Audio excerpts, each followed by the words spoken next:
Hi, this is Matt Bianca, and welcome to the Sutra Pills podcast. This is the place to listen to some teachings from original Buddhist sutras. A sutra a day keeps the dukkha away. Today's sutra is a very short sutra, but it's a classic, it's very well known. It's called Sedaka Sutra, from Samyutta Nikaya 47.19.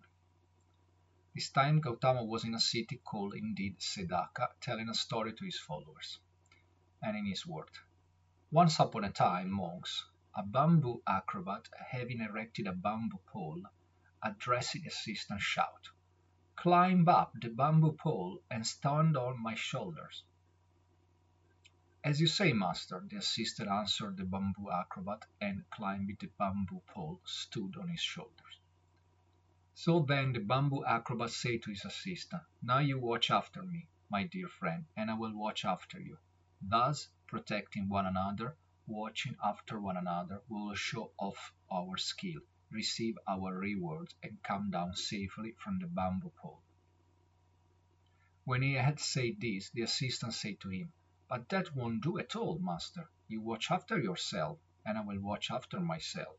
And thus we each of us protecting ourselves, watching after ourselves, while we show off our skill, receiving our reward, and come down safely from the bamboo pole." So let's open a parenthesis. What is a bamboo pole? A bamboo acro? So bamboo. So it's like a very typical and common like tree that you find like in Asia, especially in India and China. That's why most of the utensil and tool back at the time was like made by that. But even now, in some certain aspect, in certain industry, they keep using bamboo. The establishing of mindfulness is to be practiced with a thought. I will watch after myself. The establishing of mindfulness is to be practiced with a thought. I will watch after others. When watching after yourself, you watch after others. When watching after others, you watch after yourself. And how do you watch after others when watching after yourself? Through cultivating the practice, from developing it, from pursuing it. This is how you watch after others when watching after yourself. How do you watch after yourself when watching after others? Through endurance, from harmlessness, from a mind of goodwill, and through sympathy. This is how you watch after yourself when watching after others. This short discourse highlights how we need to find the right balance in our practice of mindfulness, concentration, and meditation. If we are focused on us too much, beside developing a self-rooted in misunderstanding of the Four Noble Truths, we shut ourselves in an unskillful corner. But on the contrary, if we only watch after others, we lost the track to our awakening.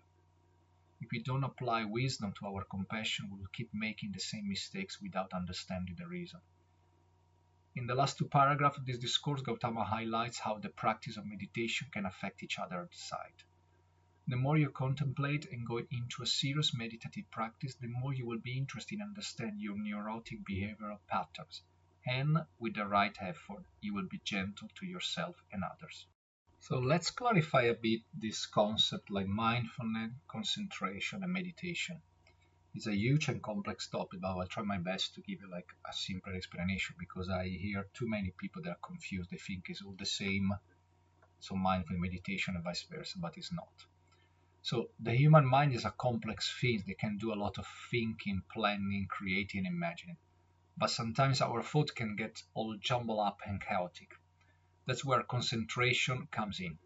It's when you focus your mind on just one thing, or called like ekagata. Eka is like one, and gata is like the point of gaze. Gata is also means going. So that's like to cite like Pali or Sanskrit. So we focus our mind on just one thing, like your breath, a word, a counter, or people like using counting beads, but it is more like religious or mantra. The idea is to teach your mind to stay on that one thing and not get distracted. It's also a trick. That is the paradox. It's also a trick to distract your mind because you focus on one point. When you do this kind of concentration, it calms your mind and helps you concentrate better in the long run. It's like a tool for mindfulness. So it's the first step, concentration. It not only makes you more focused, but also reduce stress and makes your brain work better, like making your attention and memory better. Plus, it makes you feel more calm and peaceful. So even when things are tough, you can think clearly and make smart decisions instead of impulsive ones. And now let's talk about mindfulness.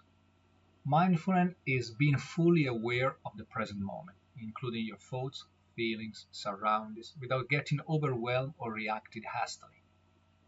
It's like training your brain to pay better attention. This can improve your overall well-being by helping you enjoy life more and handle things better. So mindfulness combines with the meditation. It helps you understand and accept your thoughts and feelings without reacting strongly to them. This calms your mind, reduces negativity, and improves your emotional control. During mindfulness, you typically focus on deep breathing, and then we come back to concentration, and be aware of your body and mind. So they are like overlapping, but they're not exactly the same. You need to concentrate your breath, and there's a concentration, and you need to be present to do that. You don't have to like your mind wander around. So research shows that after 8 weeks of meditation, your brain can change in ways that boost your thinking skills. It can also improve your sleep, boost your immune system, reduce stress, and help with issues like anxiety, depression, and chronic pain. So if you use mindfulness and you use like meditation and concentration this way, which sounds like very scientific, it sounds like petty for some people because they say, "Oh, come on, I can just meditate just to improve my sleep or boost the immune system. Why not?" So they're all related. It's all wholesome. So if you do that, of course, eventually you improve the quality of your life, the quality of your breath, the quality of your mental objects, so the quality of your mind. So if you start to have a scientific approach to mindfulness and concentration, then you will see that also there is not a mystery, there is not a God that help you, there is not a prayer that help you. You need to apply these kind of things, and you will see it getting better. It's like when you go to the gym, no? You go to the gym and you do sport. You do like to get in better your body, but also a lot of people they forgot that when you do like a workout, it can be yoga, asana. You see, I stress the point, not just yoga, because yoga is completely the opposite or very different from Buddhism. So it's yoga, asana, that what do most of people, but that is another topic. We are not talking about Hindu. So basically, when you do any kind of workout or physical activity, there is like a release of endorphin that like kind of turn on your dopamine, and that's why you feel better. It's a kind of healthy natural drug. So it's not because you do sport you feel better, it's because there is like a chemical reaction inside your body. And of course then you will get in better your body, you are like less fat, etc. But that is like this byproduct of your working out. It is exactly the same when you apply mindfulness together with meditation. Is what happens afterward that you should pay attention.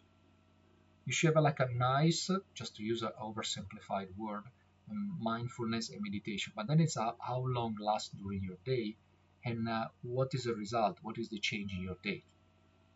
So mindfulness and concentration, especially in meditation, may appear similar, but they have some key differences. So mindfulness means being aware of your thoughts and feelings without judgment, while concentration is about focusing solely on one task or object. Mindfulness makes you aware of everything, including distraction, while concentration aims on everything else. Narrows focus. You see, one is kind of large, one is small. They work together like an accordion to make it better our life. Both practices complement each other. Concentration provides a calm mind for mindfulness, and mindfulness keeps concentration from becoming rigid. You might wonder about the distinction between focus and concentration now. Well, that is like an initial linguistical issue in English because in other language they are like the same or very similar. So often used interchangeably, they have a subtle difference. Focus involves directing your attention to a specific task or object, while concentration is about sustaining that focus over time. Focus guides your attention, while concentration maintains it. In meditation, focus could be bringing attention to your breath, and concentration involves keeping it there.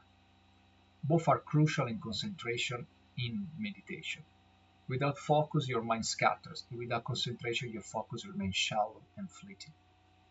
One thing you should remember, of course, that everything like mindfulness, concentration, and meditation, they're all within the frame of the Four Noble Truths and the Eightfold Noble Path. If you remember the Eightfold Noble Path, especially the last 3 points, so we have like right mindfulness and samyak samadhi, right concentration. You see, they work together. All this group is called like a right concentration. You can have a one and not the other one, or you can have it, but probably like you're wasting your time and it's not completed. Is not the purpose. This has been the Sutra Pills podcast, and I'm Matt Bianca. Thank you to be here and listen to me. Comments are really appreciated. Whatever you want to tell me, just make a comment, even a bad one. Of course, the most important, may you be well, may you be happy, may you be free from suffering. Bye for now.